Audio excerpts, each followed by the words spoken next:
yangu, mtoto wa maskini wataketi meza moja na mtoto wa tajiri katika hii Kenya. Kenya sio mabwegene peke yao. Tunaelewana watu wa Nairobi? Tunaelewana?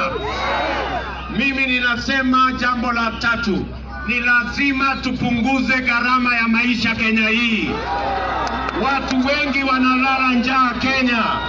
Bei ya unga hainunuliki.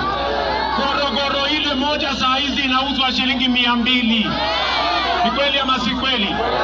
Na hawa majamaa tulikuwa na mpango wa mambo ya kilimo na mambo ya food security katika ile mpango ya Big Four, lakini hawa watu wa handshake waliisambaratisha kwa sababu hawa majamaa hawajawahi kulala njaa. Wanasoma kulala njaa kwa magazeti. Lakini mimi nataka niwahakikishie watu wa Nairobi, hii mambo haiwezi kuendelea vile inaendelea. Hii mambo lazima tubadilishe. Ndio tumesema tutaweka pesa ya kutosha kwa kilimo, tupunguze gharama ya mbolea.